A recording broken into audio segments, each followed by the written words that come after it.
Coucou tout le monde, alors aujourd'hui on se retrouve pour un book haul spécial anniversaire, même si concrètement on est une bonne dizaine de jours après après mon anniversaire du coup. Mais avec les délais de livraison actuels, c'est vrai qu'on n'a pas tout reçu dans les temps, voilà, qu'on soit clair. J'ai le petit loup juste à côté, bon techniquement vous le voyez pas, mais désolé hein, si je regarde beaucoup par là ou si vous entendez du bruit, ce sera monsieur, hein mon cœur. Par contre, on mange pas le pantalon à maman, s'il te plaît. Voilà. Du coup, je vais commencer rapidement. Donc, je pense pas vous parler des livres. Enfin, pas spécialement. Genre, je vais juste vous les présenter entre guillemets. Parce que, il y en a deux auxquels je pense. Voilà, monsieur est descendu. Il y en a donc deux auxquels je pense, en fait, que j'avais mis sur ma wishlist il y a un bon moment déjà. Donc concrètement, j'ai plus aucune idée de ce dont ça parle.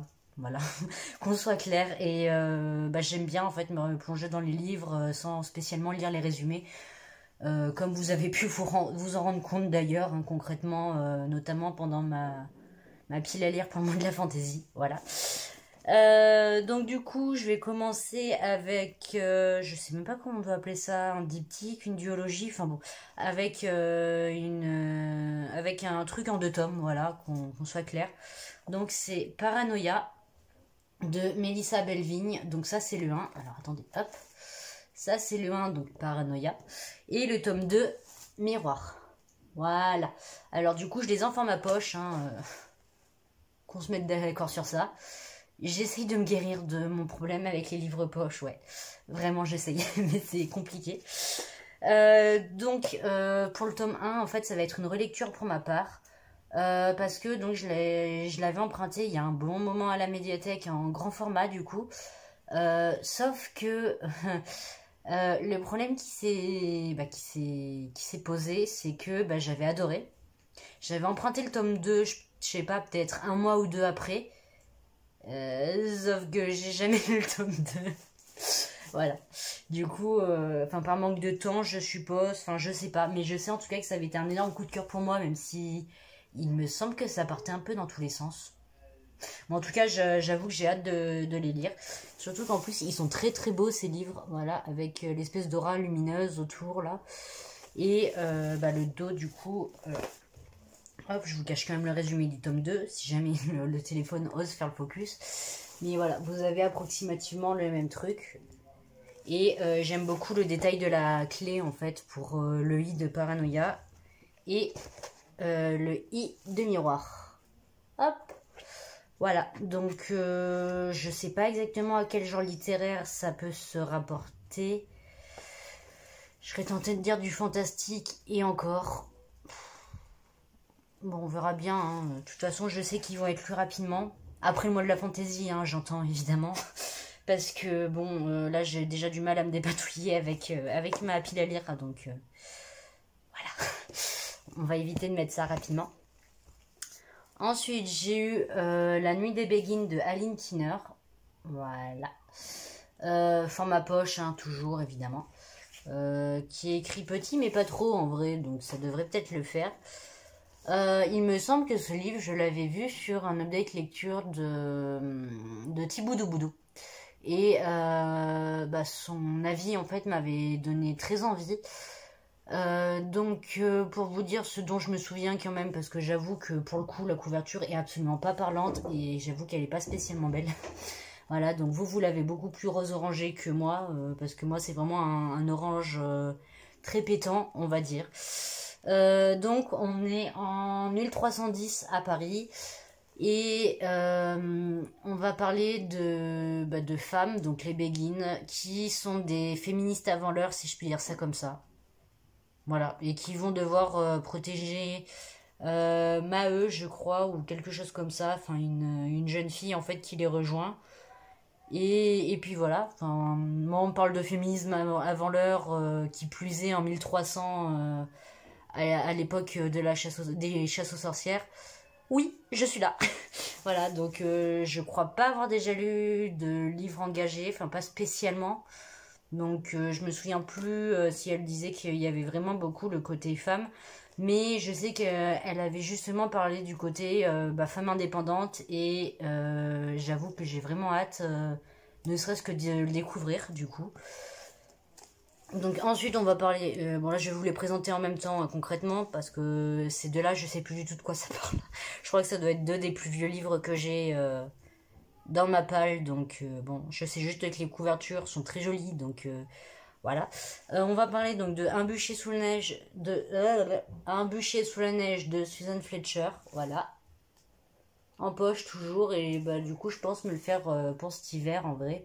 Voilà, la couverture est très très jolie, bon même si du coup vous avez concrètement le texte en miroir, mais enfin bon voilà. Nous rêvions juste de liberté de Henri Lovenbruck. Je sais pas comment on dit. Voilà, la couverture est très très jolie aussi. Et je pense me le faire pareil cet été. Et du coup, Un bûcher sous la neige cet hiver peut-être. En sachant que je n'ai pas pour habitude en fait de faire des lectures de saison, si je puis dire ça comme ça. Parce que c'est vrai que souvent je prends des livres au pif, je lis peut-être une ou deux phrases du résumé et encore. Je parle évidemment quand je vais à la médiathèque, hein, sinon du coup, comme pour cela, je me fie aux avis sur les lectures que je vois en fait sur Booktube. Et du coup, je les lis un peu comme ça me vient, quoi. Par contre, du coup, celui-là, ce qui est bien, c'est que c'est un format poche, mais il a l'air d'être écrit quand même pas mal grand pour un poche. Donc ça devrait se lire rapidement, je pense. Enfin, à part évidemment si j'aime pas, hein, qu'on soit clair. Surtout que j'ai du mal à rentrer dans les livres. Vraiment, les débuts, c'est rare que je sois directement à fond dedans. Mais enfin bon, on verra bien. Ensuite, cette fois en grand format, alléluia, j'ai eu La Maison des Secrets de Chris Columbus et Ned Vizzini. Donc le tome 2, voilà, j'avais déjà lu le tome 1, il me semble qu'il était dans mon tout premier update lecture, si je me souviens bien. Ou peut-être le deuxième, mais en tout cas dans les deux premiers, c'est sûr. J'avoue que j'en attends beaucoup parce que c'est vrai que le tome 1, en fait, je l'avais bien aimé, mais sans plus. Du coup, je me dis au pire des cas, c'est pas grave, je revendrai les livres s'il faut, enfin si vraiment j'ai pas aimé. Et puis au pire, je m'engage que pour 2 tomes, vu qu'il me semble que c'est le dernier. Voilà, je vérifie quand même la date de publication, mais il me semble que c'est pareil, un truc en 2 tomes. Ouais, 2013, je pense que je le saurais, hein, s'il y avait eu un tome 3. Voilà, bon, il date de 2013, mais il a été édité en français en 2019. Oh, ça va, c'est récent quand même pour la sortie. Enfin bon, voilà. Donc on a toujours ces en-têtes de chapitres qui sont très jolies. Et cette fois, on a non plus des petits dessins qui se baladent un peu partout, mais, enfin quoique, je dis ça et je tombe sur un truc... Ouais, en fait, non. Mais voilà, c'est ça que je voulais vous montrer, parce que quand je l'ai feuilleté, en fait, pour regarder comment il était fait.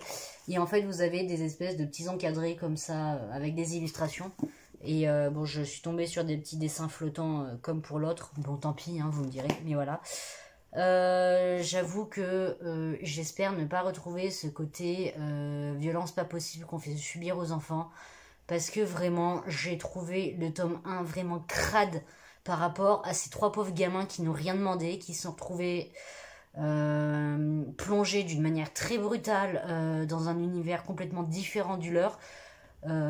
C'est-à-dire que, alors c'est pas du tout un spoil, hein, c'est dit dès les premiers chapitres, mais concrètement ils emménagent dans un nouveau manoir, du coup, enfin dans une nouvelle maison, qui est littéralement presque donnée, hein, si je me souviens bien, voire carrément donnée, je sais plus exactement. Et en fait, ils ont donc une voisine qui vient sonner à la porte. Et en fait, elle fracasse leurs parents littéralement, donc en les envoyant valdinguer sur le piano, la fenêtre, ou enfin je sais plus. Les parents sont dégoulinants de sang et les gamins se retrouvent en fait emportés dans 3 énormes bouquins. Voilà. C'est très violent. Pourquoi? Franchement, il y a plein de passages comme ça qui m'ont pas mal dérangé dans le tome 1.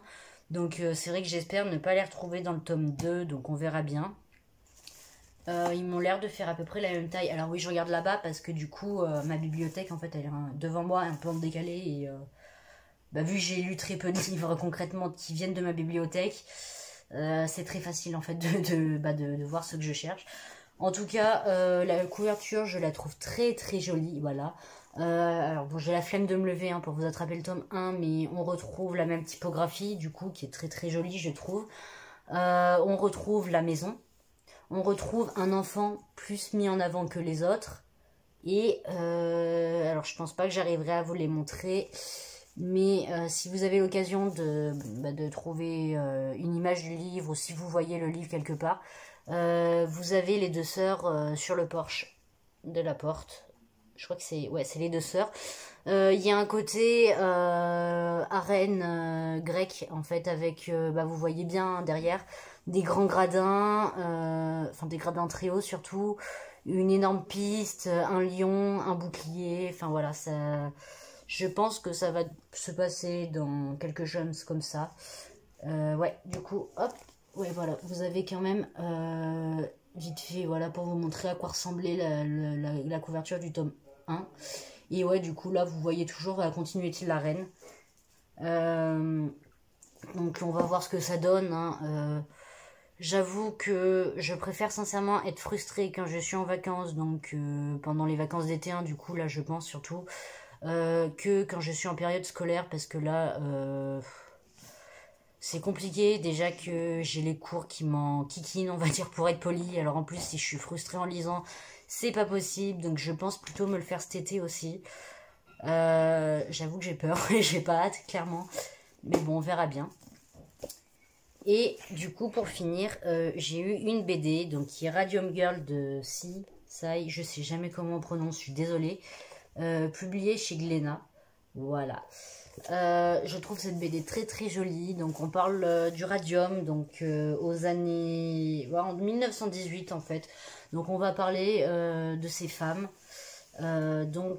qui devaient peindre des cadrans de montres en fait avec du radium. Donc je pense que j'ai pas besoin de vous expliquer ce que c'est que cette substance juste horrible. Et en fait, à cette époque-là, on ne savait pas que le radium était aussi dangereux que maintenant, enfin qui causait des problèmes de santé juste pas possible. Je crois que ça peut provoquer des cancers, mais je ne suis pas sûre, donc je vais éviter de trop m'avancer sur le sujet. Voilà, il est très très, enfin cette BD est très très jolie. Je pense me la faire rapidement, peut-être même pendant le mois de la fantaisie, j'avoue. Parce que, vous voyez, elle n'est pas très très longue. Voilà, j'attraperai le téléphone tout à l'heure, du coup, pour vous montrer d'un peu plus près les dessins. Mais en tout cas, les dessins sont très très beaux. Alors, on y retrouve évidemment la plume de Sai. Si, je sais jamais, voilà. Donc, qui n'est pas spécialement réaliste. Je vous le montrerai tout à l'heure, du coup, en plus gros plan, mais... on reconnaît que c'est des humains, mais la morphologie n'est pas là, et c'est ça qui fait déjà sa plume, en fait, enfin son style graphique, et aussi qui fait d'elle, à mon sens, une bonne illustratrice, dans le sens où elle fait des choses qui sont pas spécialement réalistes, et pourtant on comprend d'un simple coup d'œil, en fait, ce qu'elle essaye de nous montrer, et... ouais, et c'est quand je vois ce genre d'ouvrage que ça me donne vraiment très très envie d'être illustratrice, du coup, forcément. Et puis voilà, et donc il me semble que j'avais déjà lu, je crois que c'était le tome 2 en plus, comme une cruche, enfin bon, les deux tomes se suivent pas il me semble, mais j'avais déjà lu d'elle Le vrai sexe de la vraie vie. Voilà, que j'avais aussi beaucoup aimé. Les dessins étaient aussi très très beaux. Et ça, il me semble du coup que c'est sa dernière bande dessinée qu'elle a sortie, il me semble. Attendez que j'essaye de vous trouver quand est-ce qu'elle l'a sortie. Ouais, c'est ça, elle l'a sortie en 2020. Voilà, donc j'ai vraiment très très hâte de la lire.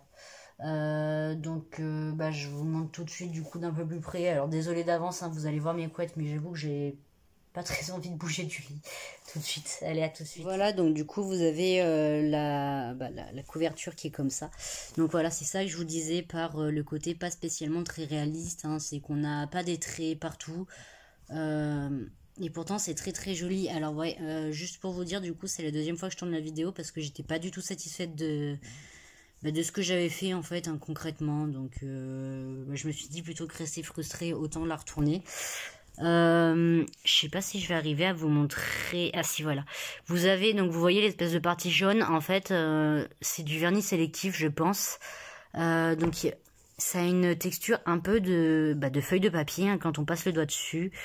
Ça brille pas spécialement, enfin je crois pas, enfin je sais plus, mais en fait c'est une partie texturée, voilà, on va dire plutôt.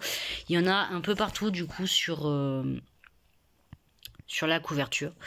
Et vous avez du coup pareil, donc vous la retrouvez au niveau des, enfin ça fait des petits ronds en fait au niveau des chiffres. Enfin des chiffres, des montres, enfin des cadrans de montres, et c'est très très joli. Donc du coup je vais vous montrer les quelques premières planches pour que vous vous rendiez compte de comment c'est fait à l'intérieur. Hop, alors désolé hein, si vous entendez du bruit, mais disons que j'ai une couverture de survie sur mon lit pour éviter que le petit loup ne fasse pipi dessus, hein, parce que concrètement en l'espace de 10 minutes il m'a fait pipi sur le lit 2 fois alors qu'il l'avait jamais fait, donc j'ai préféré prendre les devants. Donc voilà, donc vous avez vraiment, on voit littéralement en fait tous les traits au crayon, si je puis dire ça comme ça, et c'est très très joli sincèrement. Voilà, donc moi j'aime beaucoup les éléments comme ça qui traversent en fait les différentes bulles et qui en fait qui sont pas du tout pareils que enfin qui cassent un peu le côté strict des bulles, si je puis dire ça comme ça. Donc vraiment c'est très très joli, c'est très coloré même si c'est assez monotone, si je puis dire ça comme ça. Enfin c'est dans des différentes nuances de violet du coup. Hop. Voilà, donc je vais m'arrêter là pour pas trop vous spoiler du coup. Et vous avez le petit loup qui est juste là évidemment, hein, monsieur qui fait sa toilette. C'était évident. Je sais plus quoi faire de lui. Voilà, donc du coup ce sera tout pour cette vidéo. Alors je sais pas si le cadre est exactement comme tout à l'heure, mais bon tant pis, hein. De toute façon j'ai reposé le téléphone, hein, littéralement. Donc forcément ça ne va pas être totalement pareil. Si vous connaissez certains livres, n'hésitez pas à me le dire. Si vous en avez déjà lu également, donc sans spoil, hein, bien évidemment. Qu'est-ce que tu fais, toi? Si vous avez des choses à me conseiller, pourquoi pas, hein. J'ai une wishlist de livres qui fait presque 10 pages au format A5, je dirais, en sachant que j'ai fait exprès d'écrire petit pour en mettre le plus possible. Donc voilà, et encore ça c'est que les trucs que j'ai vus dans les dernières vidéos en fait. Donc j'écris à la main en fait quand je regarde des vidéos. Et voilà, et du coup si on enlève ça, j'ai peut-être 3 pages format A4 sur Word d'envie de lecture, donc pourquoi pas. Qu'est-ce que tu fais toi, hein? Un boubouille? Qu'est-ce que tu fais? Allez viens voir. Qu'est-ce qu'il y a, hein? Bon, bref, on n'est pas là pour parler lapin, hein, concrètement. Du coup, oui, comme je vous le disais, du coup, le petit loup, je compte pas le forcer, entre guillemets, à apparaître à la caméra.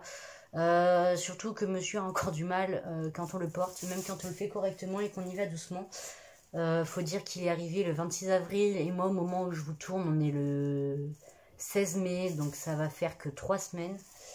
Et en vrai, il s'est adapté très rapidement. Voilà, il se laisse approcher sans trop de problèmes, il se laisse caresser aussi. Mais quand il est question de l'attraper, c'est un gros non, ce que je peux comprendre, hein. Moi non plus, j'aimerais pas être baladée dans tous les sens toute la journée. Voilà, concrètement. Et puis voilà, donc là du coup j'en ai profité de vous montrer parce que du coup il était à peu près devant moi. Du coup, quand j'étais en train de vous montrer le livre. Mais c'est sûr que je vais pas arriver avec le téléphone et le mettre dans une de ces cabanes, parce que là je sais que je risque plus de l'énerver qu'autre chose, concrètement. Et puis bon, les animaux ont le droit à leur intimité aussi, je pense, hein, voilà. Et puis voilà. Arrête, laisse le coussin. Et oh, doudou. Non, non, non. Non, non, non. Hein, tu laisses le coussin, s'il te plaît. Maman, elle finit juste sa vidéo et après elle s'occupe de toi. Viens là. Voilà, arrête ça. Aïe, aïe, aïe.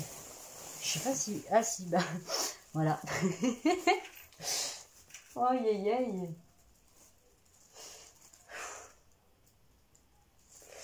Sachez qu'il a découvert qu'il avait des pattes il y a peut-être une semaine à tout casser, voilà. Non, parce que concrètement, avant, il ne montait pas sur le lit, il grattait, il essayait de monter en grattant du coup. Mais voilà. Alors par contre, Doudou, si tu vas dans la panière, maman, elle te récupère pas. Hein. Ouais, maman, elle te récupérera pas. Hein. Voilà. Donc c'était tout pour cette vidéo. J'espère qu'elle vous aura plu du coup. Hop, doucement. Oui mon cœur. Oui. Va les fils. Hop. Ah là là. Si vous avez des questions à me poser, pourquoi pas. Sachez seulement que si c'est des questions lapins, je risque de ne pas vous répondre pour la simple et bonne raison que je n'en ai jamais eu avant lui. Voilà, donc on se découvre mutuellement, c'est très pratique. Après, qu'est-ce que je pourrais vous dire d'autre? Ouais, je suis pas spécialement une pro, que ce soit en dessin ou en lecture.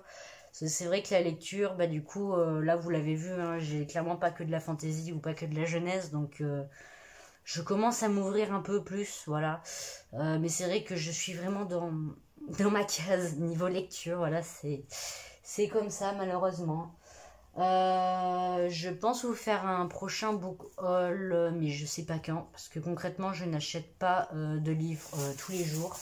Hein, soyons pas fous, j'ai littéralement que 30 € par mois, donc je vais pas aller bien loin avec ça, surtout que les livres coûtent rarement moins de 15 €, donc avec les frais de port inclus et tout le bazar, c'est compliqué. Puis c'est vrai que j'ai du mal à aller vers les... Ah non, tu manges pas mon pantalon. À aller vers les livres d'occasion, parce que j'ai tout le temps peur qu'ils soient niqués. Arrête! Enfin, en mauvais état ou autre, et ben, je sais pas, ouais, j'achète tout le temps mes livres en bon état directement en librairie, quoi, enfin, Cultura, soyons pas fous non plus. Et puis voilà, alors par contre, toi, je vais te mettre par terre parce que tu m'énerves là tout de suite. Allez, attends. Voilà, elle est où? Hop. Désolée du froissement, on dirait que c'est du papier cadeau, mais non, c'est une fichue couverture de survie, comme je vous l'ai déjà dit. Voilà, j'ai pas trop le choix. Ouais, si, par contre, la seule question que j'aurais, parce que bah, c'est vrai que c'est chiant, en fait, mon lapin a un problème avec les vêtements, en fait. Il n'arrête pas de nous niaquer au niveau des vêtements, qu'on soit en train de le toucher ou non. Et j'avoue que c'est plutôt pénible, en fait, quand il nous pince sans le faire exprès. Voilà, donc lui, ça l'intéresse, c'est bien, mais il a vraiment un problème avec le tissu, ce lapin, donc je suppose que ça lui passera, mais voilà, si vous avez des solutions, pourquoi pas. Voilà. Du coup, je pense tourner à la suite de cette vidéo une autre, donc si vous me voyez coiffée, pas maquillée et habillée exactement pareil, c'est normal. Finalement, je pense que je vais quand même vous faire plusieurs petites vidéos pour les updates lecture, parce que même en faisant 2 par mois, je me rends compte qu'avec tout ce que je lis et vu comment je m'étale à chaque fois, c'est compliqué, on va dire. Donc du coup là, donc je suis en train de terminer mon 3e roman du mois de la fantaisie. Alors me demandez pas comment je vais faire pour finir, je n'en ai aucune idée.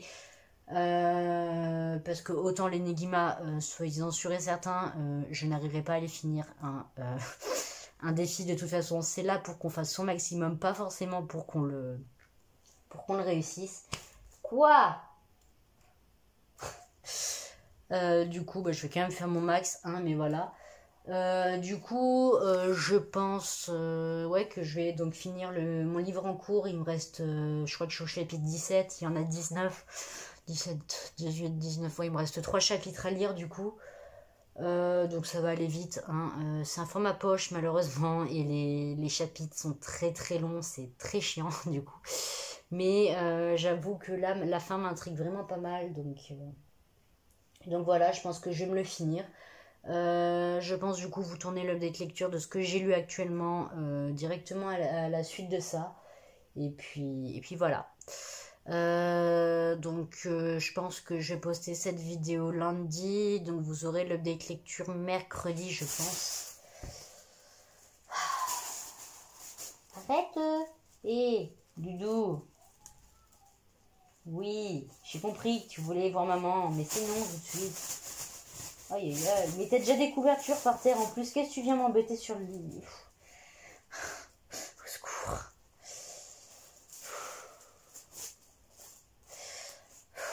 J'en ai marre. Il est adorable, mais mon Dieu, quand il fait le couillon à cette heure-ci, c'est insupportable. Hop.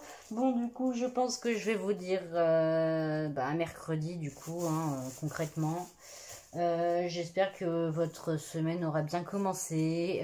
Moi, j'espère surtout pouvoir dormir ce soir parce qu'en ce moment... Non, pas le pantalon, mon cœur. En ce moment, monsieur fait vraiment le fou jusqu'à 22h. Donc, c'est insupportable pour dormir quand on se lève à 5h du matin. Mais bon, c'est ça aussi d'avoir un animal. Donc, je vais pas me plaindre, clairement. Puis bon, il est adorable, donc... Comment je pourrais lui gueuler dessus? Surtout que gueuler sur un animal, concrètement, ça n'arrange absolument rien. C'est clair. Voilà. Donc, je vous dis à la prochaine, du coup. Salut!